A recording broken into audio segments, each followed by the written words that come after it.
भाई आज मेरा दिल रो रहा है, आज मेरा दिल रो रहा है। दंगे करवाए हैं, वो अपनी माँ के लाल नहीं थे क्या? उनको भी इन्होंने मारा। 1,00,00,000% अगर बिट्टू बजरंगी दोषी ना निकले, मैं सबके सामने कह रहा हूँ, मुझे यहाँ ही फांसी लगा देना। मैं अपने लिख के दे दूंगा, किसी को कोई गुनाह नहीं हो, मैं खुद मर जाऊंगा। जाओ, अगर बिट्टू बजरंगी दोषी ना निकले।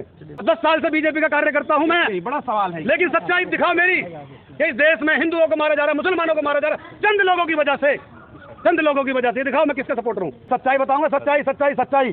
चाहे मुझे फांसी हो जाए, मैं अपने बच्चों से कह के आता कि मैं सर पे कफन बांध के जा रहा हूँ, लौट के आऊँ या ना आऊँ, लेकिन सच्चाई बताऊंगा। मौत से पहले सच्चाई बताऊंगा देश को। प्लानिंग थी, 3 महीने पहले प्लानिंग हो चुकी थी, तलवारें बट चुकी थी, दंगा फरीदाबाद में होता।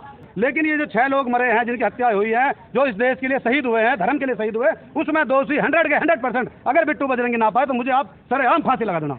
वहाँ पे हिंदू मुसलमान का इतना बड़ा प्यार है, इतना बड़ा प्यार है कि शायद ही देश में किसी कोने पर मिलेगा।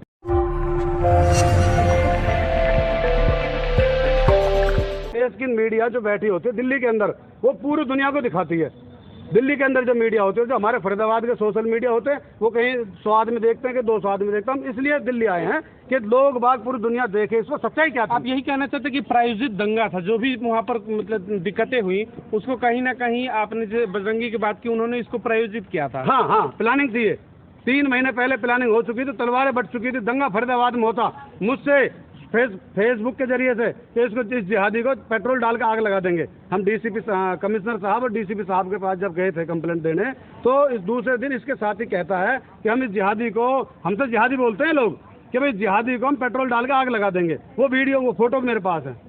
आपको धमकी दी गई थी? मेरे को जान से मारने, पेट्रोल डाल के आग लगा देंगे, ये बोला था मेरे को। मेरे पास वो प्रूफ है उसका। भाई साहब देखो, मैं हाथ जोड़ के कह रहा हूँ, अल्लाह के वास्ते, भगवान के वास्ते, कि इस बात को खोलो कि असली दोषी कौन है। ना हिंदू दोषी, ना मुसलमान दोषी, ना सिख दोषी, ना ईसाई दोषी है। दोषी कुछ जालिम छुपे हुए हैं, जो आज कौन सी न्यूज होती है बड़ी वाली, नेशनल मीडिया के सामने आ रहा है भगवा पैर के। कभी उसके जिंदगी में नहीं पैरा उसने, 6 महीने में तो नहाता है वो क्या मंदिर में पूजा करेगा। मैं मोनू मानेसर को नहीं जानता, मैं मोनू मानेसर के बारे में नहीं कहूँगा। एक अशोक बाबा है, मैं उसके बारे में जानता हूँ, वो सिर्फ पर्सनली, कि उसका एक अंदर से जो विचार है, वो कभी किसी को परेशान नहीं करता। उसने गोली चलाई है, वो क्यों चलाई है वो जाने, पुलिस जाने। मैं बाबा को जानता हूँ, जो अशोक बाबा है, फरीदाबाद का है, बल्लभगढ़ का वो लड़का, ठीक है भाई साहब। मैं उसके बारे में ये नहीं कहूँगा कि वो आतंकवादी है, वो फलाना और नहीं। उसने गोली चलाई, क्यों चलाई। लेकिन ये जो 6 लोग मरे हैं, जिनकी हत्या हुई है, जो इस देश के लिए शहीद हुए हैं, धर्म के लिए शहीद हुए, उसमें दोषी 100% अगर बिट्टू बजरंगी ना पाए तो मुझे आप सरेआम फांसी लगा देना। मैं चैलेंज के साथ कहता हूँ, इसकी तफ्तीश कराई जाए बस। क्योंकि मुझे पता है इस देश के अंदर, बिट्टू को पता है कि दंगा हुआ किस बात पे है। मतलब फरीदाबाद से आपके प्रयास से रुका, लेकिन उसके फरीदाबाद में बड़े भाई नूह तक मामला पहुंच गया, उसी के जरिए नूह पे इनको मालूम हुआ था कि शोभा यात्रा निकलने वाली है। शोभा यात्रा वहाँ जो निकलती थी 2-4 साल से जो निकल रही है, वो नॉर्मल तरीके से, जो हमारे हिंदू भाई थे वो वहाँ पे पूजा करते थे और मुसलमान भाई उनकी सेवा करते थे। ऐसा नहीं है कि मुसलमान को पाकिस्तान से आके बम फेंक गया, कोई दुनिया के कहीं और आतंकवादी देशों से आके बम फेंक गया, ऐसा कुछ नहीं था। वहाँ पे हिंदू मुसलमान का इतना बड़ा प्यार है, इतना बड़ा प्यार है कि शायद ही देश में किसी कोने पे मिलेगा। समझ रहे भाई साहब।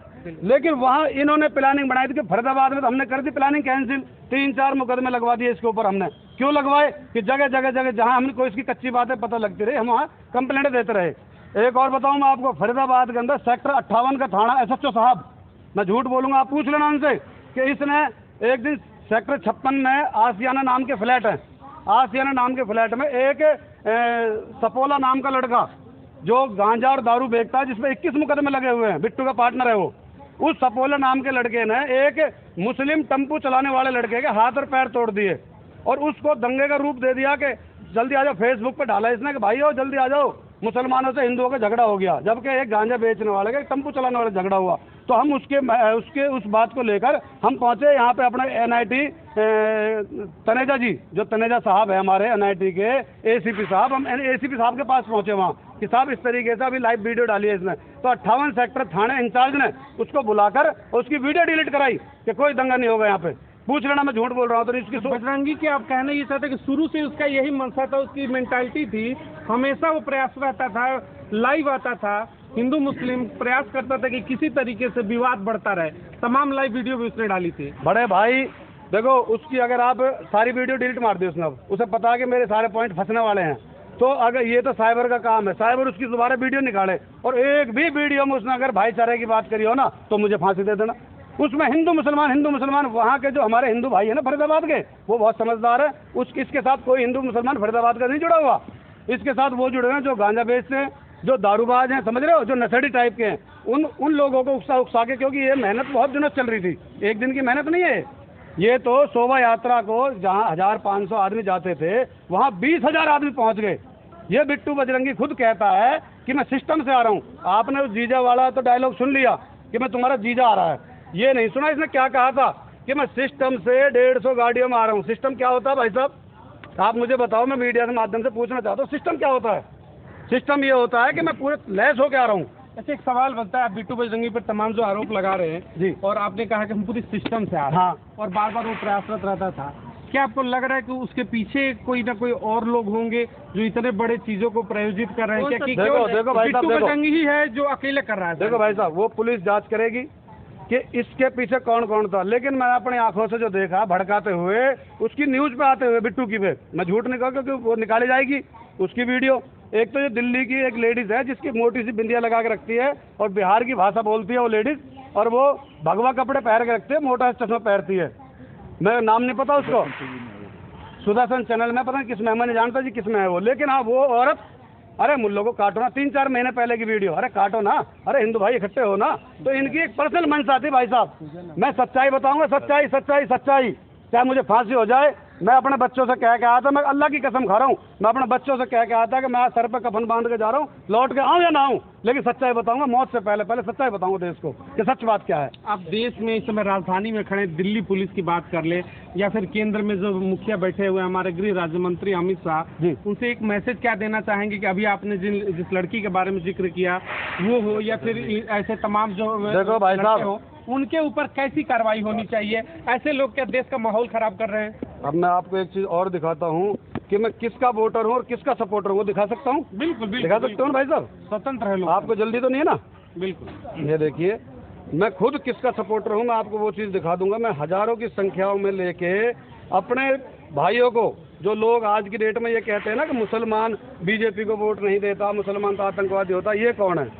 मैं खुद एक बीजेपी का कार्यकर्ता हूँ, वोटर भी हैं, मैं बीजेपी का कार्यकर्ता भी हूँ और 10 साल से बीजेपी का कार्यकर्ता हूँ मैं। बड़ा सवाल है, लेकिन सच्चाई दिखाओ मेरी कि इस देश में हिंदुओं को मारा जा रहा है, मुसलमानों को मारा जा रहा है, चंद लोगों की वजह से, चंद लोगों की वजह से। ये दिखाओ मैं किसका सपोर्टर हूँ, ये दिखाओ मीडिया देश को पूरे को। ये दिखाइए, भारतीय जनता पार्टी के सपोर्टर भी वोट, मैं झूठ बोल रहा हूँ तो दिखाइए आप। करता है, लेकिन देखिए किस तरह। भाई आज मेरा दिल रो रहा है, आज मेरा दिल रो रहा है, मैं दंगे करवाए हैं। वो अपनी माँ के लाल नहीं थे क्या? उनको भी इन्होंने मारा। तो वहाँ के लोग ये भी तो कहते हैं इसमें राजनीति भी लोग करते हैं, बीजेपी करवाते हैं, कभी कहते हैं। भाई देखो, मैं बीजेपी का नाम नहीं लूंगा, कांग्रेस का नाम नहीं लूंगा, मैं बिट्टू बजरंगी का नाम लूंगा। इसको पकड़ के इसकी रिमांड हो, इसको पता लगा इसके भाई किस किसने दंगे कराए तेरे पीछे, कौन कौन है। मैं किसी का नाम नहीं लूंगा, किसी पार्टी को बदनाम नहीं करूंगा, मैं किसी पार्टी की तारीफ नहीं करूंगा, सच्चाई दिखाना चाहता हूं मैं देश को। तो दंगों के लिए जिम्मेदार कौन है फिर? बिट्टू बजरंगी। सरकार जिम्मेदार नहीं है? भाई मैं सरकार को नहीं समझता, मैं न कांग्रेस न बीजेपी, मैं किसी की बुराई भलाई नहीं करता भाई। वो अकेले तो कर नहीं सकता, उसके पीछे कोई तंत्र तो होगा। भाई मैंने आपसे ये कहा है कि मैं बिट्टू बजरंगी की नस नस को जानता हूँ, अब वो बताएगा कि तेरे पीछे किस किस का हाथ रहा है। मैं कहने को वैसे धकेल दूं खामखा कि जी मैं बीजेपी गंदी है, कांग्रेस गंदी है, मेरे लिए कोई गंदी नहीं है, मैं खुद बीजेपी का कार्य करता हूँ। अनुसार नू विवाद या जितनी भी घटनाएं घटी है, अगर बिट्टू बजरंगी को पकड़ा जाए, उस पर जांच बैठाया जाए तो सबके 1 करोड़% अगर बिट्टू बजरंगी दोषी ना निकले, मैं सबके सामने कह रहा हूँ, मुझे यहाँ ही फांसी लगा देना, मैं अपने लिख के दे दूंगा, किसी को कोई गुनाह नहीं हो, मैं खुद मर जाऊंगा। जाओ, अगर बिट्टू बजरंगी दोषी ना निकले। धन्यवाद। देश के मीडिया के सामने क्या दिखा रहे हैं, क्या कुछ पता है, किसी नहीं पता किसी को, सिर्फ मुझे पता और बिट्टू बजरंगी को पता है इस देश के बारे में कि क्या हुआ। और हमने 3 महीने पहले हाईलाइट कर दिया था फरीदाबाद पुलिस का। हम अब भी हाथ जोड़ के एक वो कर रहे हैं कि फरीदाबाद पुलिस ने फरीदाबाद दंगा होने से बचा लिया।